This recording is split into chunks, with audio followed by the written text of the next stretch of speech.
ఈయన కూడా చిత్రపురి ఉద్యమకారులు. అందరికీ నమస్తే అండి. నమస్తే. సో ముందుగా కేతిని జగదీష్ గారికి వెళ్దాం. సో నమస్తే. నమస్తే. చెప్పు. ఏం చెప్తా అంటే చాలా మంది కుట్ర అంటున్నారు, కొంతమంది ఏమో నిజంగానే జెన్యూన్ గా వేతనాలు పెంచాలని కొంతమంది అంటున్నారు. సో మీరు ఎప్పటి నుంచో ఉన్నారు ఇండస్ట్రీలో, చూస్తున్నారు గత కొన్ని రోజుల నుంచి. ఇన్ని రోజులు బంద్ అయింది, అందరికి ఇబ్బందే కదా. సో ఏం చెప్తారు? ఈ ఉద్యమం కుట్ర అనే చెప్పవచ్చు. ఉద్యమం జరగాల్సిన స్టైల్లో జరగట్లే. ఉద్యమానికి ఒక స్టైల్ ఉంటుంది. ఎట్లా ఉంటుందంటే, ఫస్ట్ ఒక నోటీస్ ఇచ్చి మీరు మా జీతాలు పెంచకపోతే మేము స్ట్రైక్కి వెళ్తాము అని చెప్పే విధానం ఒకటి ఉంటుంది. మార్చి నెల లాస్ట్ మార్చి నెల నుంచి మేము ఫిలిం ఛాంబర్ వాళ్ళతో మేము మాట్లాడుతున్నాము అని చెప్తున్నారు. ఎవరు ఫెడరేషన్కి చెందిన నాయకులు చెప్తున్నారు. చెప్పినప్పటికీ కూడా ఇది ఏమవుతుందంటే, బేసిక్ థింగ్ ఏంటంటే, ఈ మాట్లాడే వాళ్ళందరికీ ఈ అర్హత అనేది లేదు. ఎందుకు లేదు అని అంటే, వాళ్ళ ఆర్గనైజేషన్స్, ఇప్పుడు ఫెడరేషన్కి ఎన్నిక అనేది ఏప్రిల్లో జరగాలి. అదేవిధంగా ఫిలిం ఛాంబర్కి ఎన్నిక అనేది జూలైలో జరగాలి. ఈ రెండు ఆర్గనైజేషన్లు ఇప్పుడు కొత్త వడంబడిక మీద సొంతకాలు ఎలా చేస్తారు? బేసిక్ థింగ్ ఏంటంటే, ఇక్కడే ఉంది రాంగ్ థింగ్. మీ ఊరికనే చెప్తున్నారే గాని, వీళ్ళు ఆపద్ధర్మ ప్రభుత్వాలు అంటారు చూసారా, ఆపద్ధర్మ ప్రభుత్వాలు వీళ్ళు వచ్చి యాజ్ ఫర్ బైలా, మనం నియమించుకొని సొసైటీస్ రిజిస్ట్రీలో ఇచ్చిన బైలా ప్రకారం ఉల్లంఘించి ఈరోజు ప్రతి ఒక్కళ్ళు వచ్చి రోడ్డు మీద మాట్లాడుతున్నారు. పెంచడం అనేది ఒక వివాదం కానే కాదు. ఎందుకంటే వర్కర్స్ అనేవాళ్ళు అందరం కూడా, మేము 42 సంవత్సరాల నుంచి ఉన్నాం సినిమాల్లో. ఓ ఫ్యామిలీ లాగే ఉంటాము, ఒక అవినాభావ సంబంధంతోనే ఉంటాము, అంతా బాగానే ఉంటుంది. మాకు తెలిసినంత వరకు అందరూ మాతో బాగానే ఉంటాం. మేము ఎన్నో సినిమాలు తీసాము, అన్ని సినిమాల్లో మాకు ఒకే స్టాఫ్ ఉన్నప్పటికీ ఉన్నది. ఇప్పుడు కొత్తగా వచ్చి కొత్త నిర్మాతలు వీళ్ళు వచ్చిన కారణంగా ఏమవుతుందంటే, ఇప్పుడు ఒకే హీరో మీద ఒకరోజు షూటింగ్ తీస్తున్నారు అనుకోండి. తీస్తుంటే స్టాఫ్ ఎంతమంది ఉండాలా అనేది నిర్ణయం లేకుండా 100 మంది స్టాఫ్లను పెట్టుకొని సినిమాలు చేస్తున్నారు. ముందు దాని గురించి మాట్లాడరు. అదేవిధంగా కాల్ షీట్ అనేది 6 గంటల call sheet, 6 to 6 call sheet వేస్తే 6 to 6 ఒక కాల్ షీట్ గా పరిగణిస్తే 6 గంటలకి వచ్చి జనవాడు వెయిట్ చేస్తుంటే 11 గంటలకి 12 గంటలకి షాట్ తీస్తున్నారు. ఇవన్నీ కూడా ఏంటంటే, ఈ బడ్జెట్ పెరిగిపోయేదానికి అవకాశం వస్తుంది. ముందు అసలు స్కిల్ డెవలప్మెంట్ అనేది కావాలని అడుగుతున్నారు కదా. ఈ వచ్చే ప్రొడ్యూసర్లు పరభాషలో ఎందుకు తక్కువకు తీస్తున్నారు? మలయాళంలో 1 కోటి రూపాయలకి అయిపోతుంది, ఇక్కడ 5 కోట్ల సినిమా అని చెప్పి వాళ్లే చెప్తున్నారు. ఎందుకు అవుతుంది? దాని గురించి ఒకసారి బేరీ చేసుకోవాల్సినంత అవసరం ఉంది. వీటన్నిటి మీద చర్చించాల్సినంత అవసరం ఉంది. కేవలం మనం ఏదో సినిమా తీసాం, మనం ఏదో వచ్చేసాం, తీసేసాం అని చెప్పి ఇండస్ట్రీని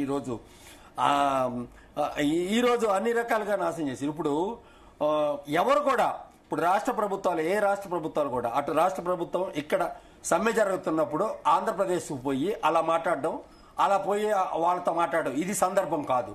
ఈ సందర్భంలో తెలంగాణలో ఉద్యమం జరుగుతుంది. తెలంగాణలో వచ్చి వేజెస్ పెంచాలని ఎంప్లాయీస్ స్ట్రైక్ చేస్తున్న సందర్భంలో ఇప్పుడు పోయి మీరు ఆంధ్రప్రదేశ్లో ఉన్న మంత్రి గారిని కలిసి సీఎం గారిని కలవాలి, మాకు కొంచెం ఇన్ఫ్రాస్ట్రక్చర్ అది డెవలప్ చేస్తే మేము షూటింగ్కి వస్తామంటే ఏంటి మీ ఉద్దేశం? ఇక్కడేమో రేవంత్ రెడ్డి గారు ఏం చెప్తారు? మా చలనచిత్ర పరిశ్రమ భారతదేశంలోనే అత్యున్నతమైన చలనచిత్ర పరిశ్రమగా తీర్చిదిద్దేదానికి హైదరాబాద్ను ఒక హబ్ చేయాలని ఆయన ఒక సంకల్పంతో ఉన్నాడు. ఆయన సంకల్పం ఉన్నప్పుడు ఇలా స్ట్రైక్లు, ఈ బందులు ఇవన్నీ జరుగుతున్నప్పుడు ఎవరు, ఏ వ్యక్తి, ఇప్పుడు యూనివర్సల్ కంపెనీ అయితే, వార్నర్ బ్రదర్స్ అవన్నీ వస్తేనే ఇంటర్నేషనల్ హబ్ అవుతుంది హైదరాబాద్ హబ్ కావాలని అంటే అవన్నీ రావాలి కదా.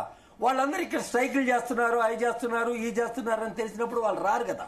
అప్పుడు ప్రభుత్వం యొక్క బాధ్యత కూడా, ప్రభుత్వం అనుకున్నది కూడా సాధించలేని సంఘటన ఒకటి ఉంటుందన్నమాట. అంతేకాకుండా మేజర్గా చెప్పాలంటే, ఇప్పుడు పెంచడంలో 2000 రూపాయలు ఉన్న వాళ్ళకి ఫస్ట్ ఇయర్ 15% అలా పెంచుతాము అని చెప్పారు. అదేవిధంగా 1000 రూపాయలు ఉన్న వాళ్ళకి పెంచుతాము అని చెప్పారు. 3 క్రాఫ్ట్లు అంటే, ఒకటి డాన్సర్స్ యూనియన్, రెండోది వచ్చి ఫైటర్స్ యూనియన్, మూడోది వచ్చి టెక్నీషియన్స్ యూనియన్. వీళ్ళంటే ఫోకస్ పుల్లర్స్, వీళ్ళు అనమాట. వీళ్ళని ఇప్పుడు వీళ్ళకి పని దినాలు చాలా తక్కువ ఉంటాయి.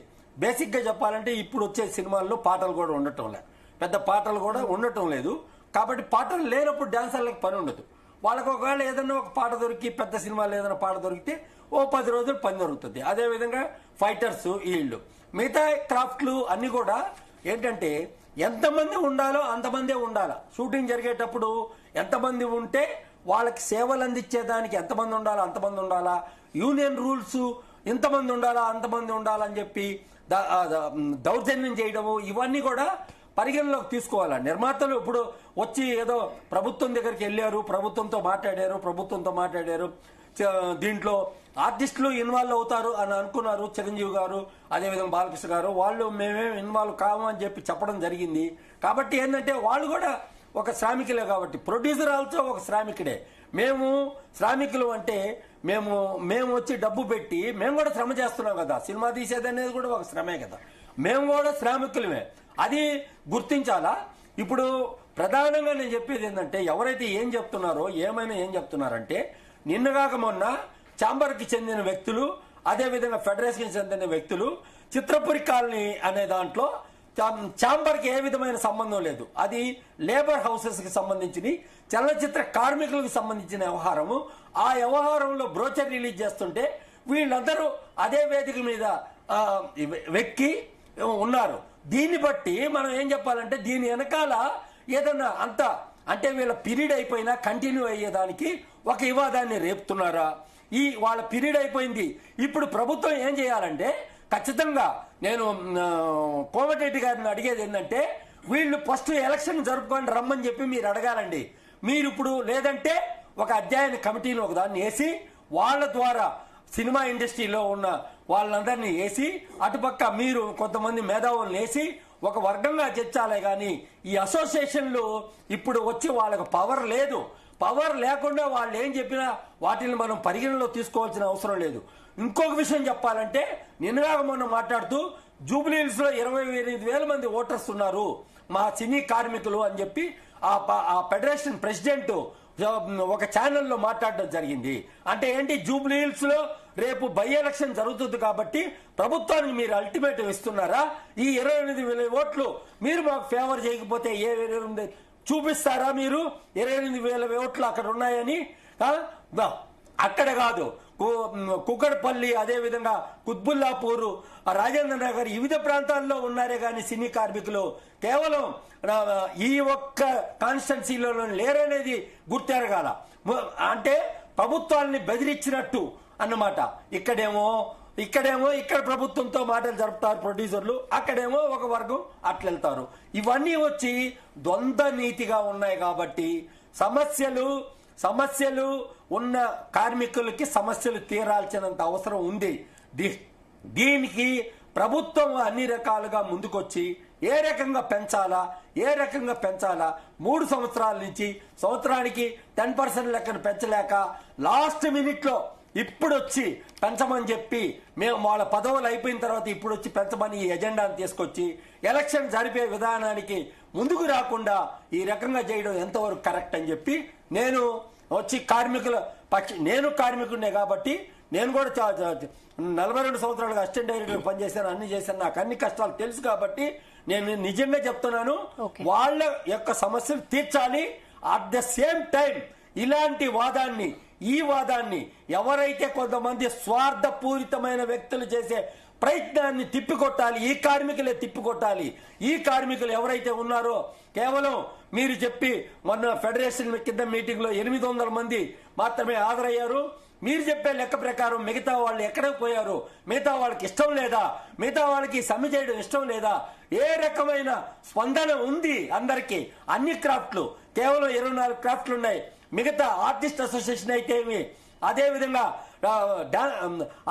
డాన్స్ మాస్టర్స్ అసోసియేషన్ అయితేమి, అదేవిధంగా అన్ని క్రాఫ్ట్ లో డైరెక్టర్స్ అసోసియేషన్ అయితేమి ఈ సమ్మెకు మద్దతు తెలుపుతున్నారా లేదా అని తెలియజేయవలసినంత అవసరం ఉంది.